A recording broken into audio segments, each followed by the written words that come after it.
Time now for Back Pages Tonight here on Sky Sports News, bringing you a first look at the sports stories in the morning's newspapers. And joining us are the Guardian sports writer Jonathan Yu and Martin Ziegler, chief sports reporter at The Times. Welcome along to you both. We'll run through the back pages as they stand this evening. Well, The Times have the image of the Manchester United players celebrating their comeback win over Victoria Pilsen in the Europa League, with Rasmus Højlund scoring the winner and then fighting with Amad Diallo. The news have a lot of the papers have is that Manchester City are targeting a top midfielder in January. Headline on the back page of The Sun is the good, the mad and the ugly. Diallo and Højlund ruck is just perfect for Ruben Amorim. And on Tottenham's draw at Rangers, Dejan levels cool as you like is the headline there. On the front page of the Telegraph Sports section, they also lead with Manchester United's win soured by the end of the match row between Højlund and Diallo, plus City to fast-track major rebuild, and Dejan Kulusevski's first saviour as Postecoglou avoids a Glasgow kiss-off. Right.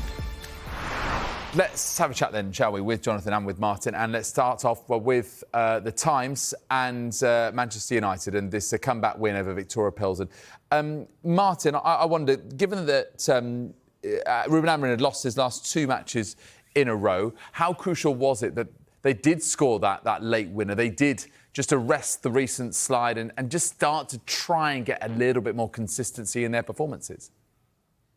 Yeah, and also, we on the back of Dan Ashworth leaving the club after such a short spell, I think it was pretty vital, and also for Amorim to actually stake a claim in Europe. I think it's important actually that they got this win because the Europa League could actually turn out to be a vital competition for them to compete in this season. So I think for very many reasons it was really important they got that late winner, and I'm sure we'll talk about this dispute, this fight in inverted commas between Højlund and Amad Diallo, and maybe that just shows what the tension was like in the camp.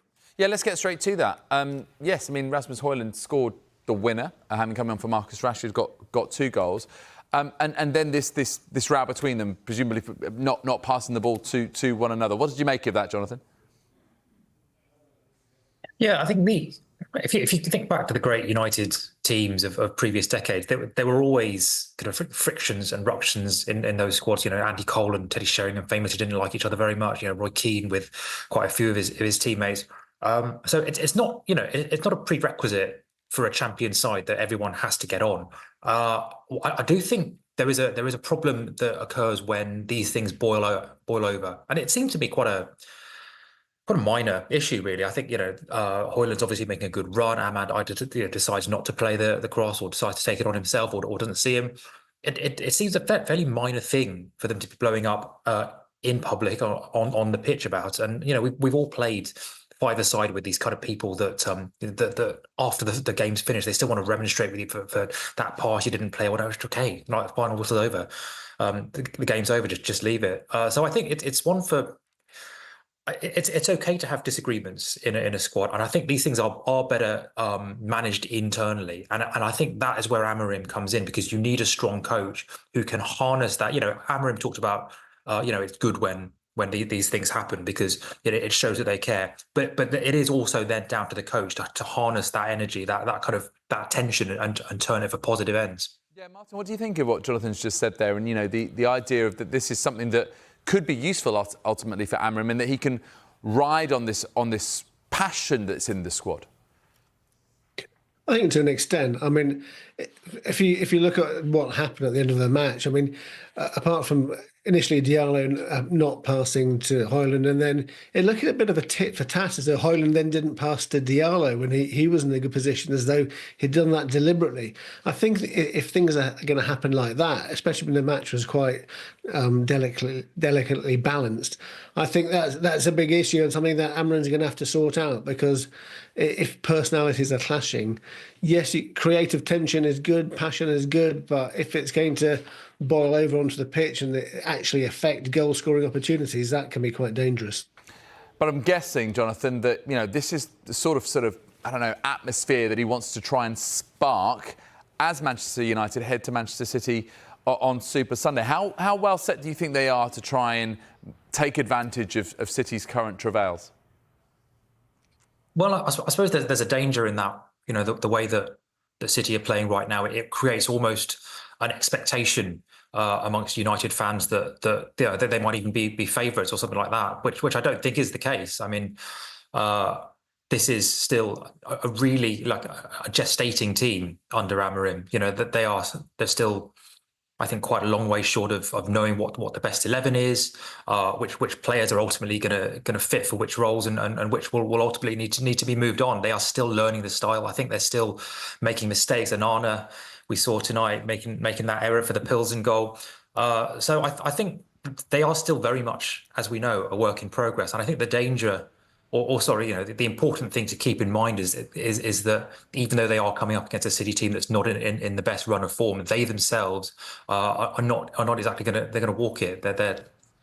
They still need to kind of learn the processes and the the automatisms on the pitch that are going to help them succeed in the long term. Just want to come back onto one of the points that you mentioned in your first answer, Martin, which was to do with Dan Ashworth. Of course, he's had a very, very short stint at Old Trafford, now decided his future lies elsewhere. This has been covered in the Mail. I just wonder whether you can just give us a little bit more detail on this. So dithering Dan, United sacked Ashworth due to indecision in manager hunt. I'm just going to read the first paragraph here of Sammy Motball's piece. Dan Ashworth was sacked as Manchester United sporting director because of concerns that he lacked a decisive vision for the club's head coach position. After an arduous struggle to hire Ashworth from Newcastle, the highly rated administrator was sacked on Sunday, just 5 months into his tenure. I mean, it looked like they were assembling a pretty, strong top level on the football side of the operation. This obviously is really not ideal for this man to depart. What do you make of those comments there? Well, I mean, I think it was not. It can't be a coincidence that he leaves so soon after a new manager's appointed. So to read, you just have to read into that wasn't his choice. He didn't think Amorim should have come. If he was fighting tooth and nail for Amorim to come, and then he comes, it's very unlikely he's then going to leave within a couple of weeks. So I think it must be tied up with that. Obviously, he had different ideas. Clearly, Jim Ratcliffe and Ineos, they've come in. They've been ruthless, haven't they? They've slashed the workforce. They've made cuts. They've been, absolutely. They've got this idea of how they want to run the club, and if Dan Ashworth, despite the fact that they went all out to get him, if he didn't fit into the particular niche that they had for him, then they've shown how ruthless they can be, and they just think, get rid of him, get somebody else. They wanted that manager, and he was their priority. And I suppose time will tell who made the right decision. Yeah, I mean, you're right. Just reading a little bit further into Sammy's exclusive. He says it is claimed Ashworth lacked conviction on who the club should target in the event of Ten Hag leaving, although he is understood to have tentatively recommended a move for former Chelsea boss Graham Potter and Newcastle boss Eddie Howe, and of course ultimately it was Ruben Amorim who was recruited from Sporting Lisbon. OK, let's move on, shall we, to Tottenham against Rangers, the 1-1 draw at Ibrox in the Europa League. Jonathan, let me come to you on this. I mean, we knew that these were two sort of inconsistent sides.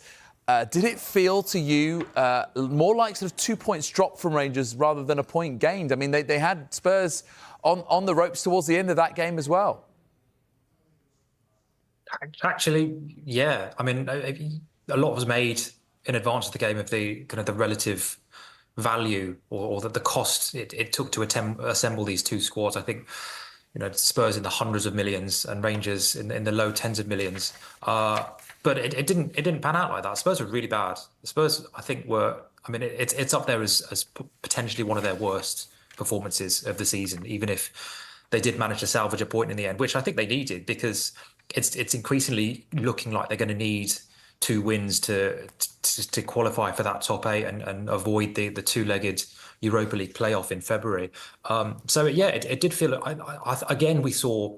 And Rangers, by the way, they deserve credit because they've looked a slightly more cohesive side in recent weeks. I think they had a little wobble in October, November, but they have actually, the results have been picking up for them and the performances, and this was actually not a bad display from them. And Spurs they just haven't looked like being able to control games for 90 minutes for a long time. And this was another of those occasions where they couldn't play the ball out of defence. They couldn't keep it in the final third. They ceded control of the midfield, and there were times when it didn't really look like they knew what they were doing. And we've seen this. We've seen this from Spurs against good teams. We've seen it against poorer teams. We've seen it against teams that they'd be expected to beat. And we've seen it in the Europa League as well. So, I think Spurs have a really, really good chance of winning a trophy this season. They're in all 4 competitions, but they're all really going to need to learn how to manage games better. Yep, and the only reason they got a point was because Dejan Kulusevski equalised, having come on as a substitute. That's mentioned in the back page of the Express. Dejan making his point. He did actually say after the game that we've got to start winning games. Also, I just wonder, Martin, in terms of Ange Postecoglou, it's very rare that he calls out players. He tends to be, like many managers, protective of the squad. Although comments about Timo Werner, who admittedly he's having a tough old time in the Premier League, just really hasn't hit his straps. He didn't really do it at Chelsea, hasn't done it at Spurs. And the quotes about him are quite revealing, aren't they? Yeah, Ange is absolutely lacerated him. He took him off at half time, and then in the post-match press conference he said his performance was not acceptable for an international and a Premier League player. I mean, I think if you're Timo Werner and you have that from your manager, that spells big problems ahead. I was very surprised that the Spurs manager went that far. I mean, no matter how frustrated you are, I think that it's very rare that kind of thing pays dividends. Thinking about Jose Mourinho, when he was a couple of times at players, he called out it. I never thought that it had the desired effect. So I think it's a big risk for Ange to take to do that. Well, certainly as far as the Europa League are concerned, with all the British sides involved, very much in the balance with a couple of games still to play. Manchester United are 7th, Rangers are 8th, and Tottenham are 9th. OK, we're going to take a quick break, and when we come back, we'll look at more of the back pages, including in the Telegraph, City to fast-track major rebuilds. Could they be very active in the January transfer market, given they've won 1 of their last 10 games in all competitions? We'll be back with Martin and Jonathan in a couple of minutes.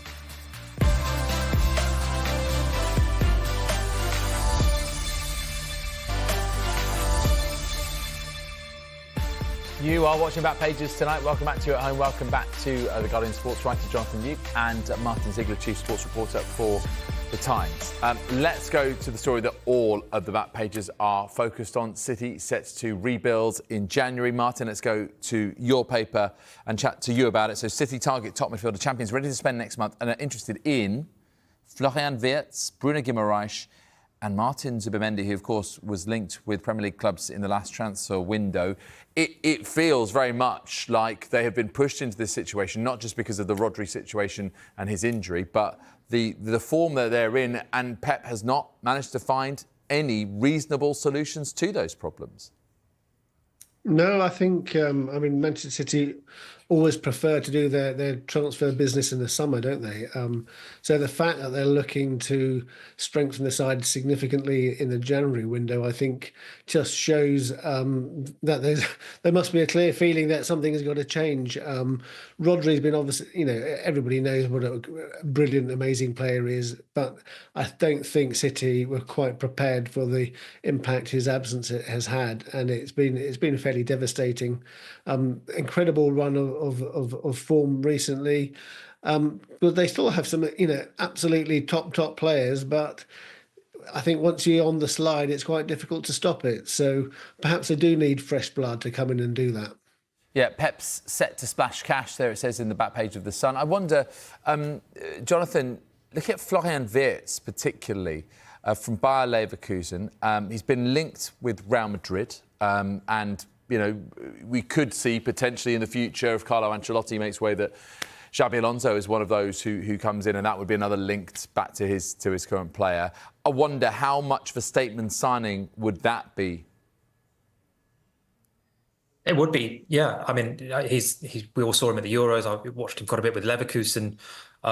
He is a fantastic player if he stays fit, and he obviously has had some injuries in the past. I think it's a bit of an admission. If you look at some of these targets, Zubimendi is another one that's been talked about. Pedro Porro is another one that there's been some talk about. I think it does kind of underline where City's transfer business has, I think, been a little bit deficient. They certainly didn't add in the summer as they probably needed to. They've kept a few players on, I think, through loyalty, maybe a year or two past their best. Kyle Walker's one that comes to mind there. And I guess the elephant in the room here, because we're talking about transfer targets, who they might be able to attract, who they might be able to spend money on. The elephant in the room here is the charges. If you are an aspiring player, a player in the sort of class that that City would be interested in you, and City are sort of talking about their vision.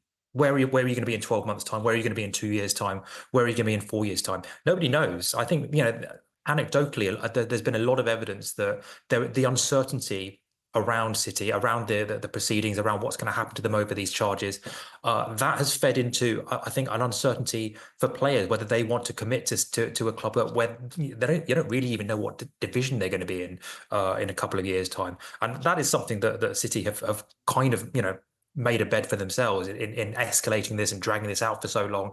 And I think it's having knock-on effects on the sort of, on players, maybe being a bit hesitant about wanting to join them at the moment. Yeah, listen, we're obviously still waiting to hear further developments on the Premier League's case against Manchester City and those charges that you mentioned. But of course, City do deny any wrongdoing, and they deny all the charges. Just worth saying that. Martin, I just wonder, in terms of, we're focusing on specific individuals here. Viet, Skimaraj, Zubimendi, and Jonathan mentioned Porro as well. Do you feel that is, a kind of quick flip change solution, or do you think that there are deeper set problems there that it might alleviate some, but is it the sort of ready-made quick solution that Pep needs? Well, I mean, I think they do need somebody in central midfield, but if you're going to get a really top player like that, what happens to them when Rodri comes back to full fitness? Do they then become the understudy? That's something I'm sure that those players would bear in mind when making the decision. I think what Jonathan said as well about what's going to happen about the charges is really, really significant too. But I mean, lots of people have mentioned the transfer policy. What's happened, selling Cole Palmer for £40 million, an absolute steal for Chelsea, and Alvarez going in the summer as well, and without replacing him. I mean, they've earned a lot of money from selling players, but you can imagine why some Manchester City fans should think perhaps they should have spent quite a bit more of it to improve the squad in some very important positions, especially where players are ageing. And of course, this is all in the context of where City are at the moment.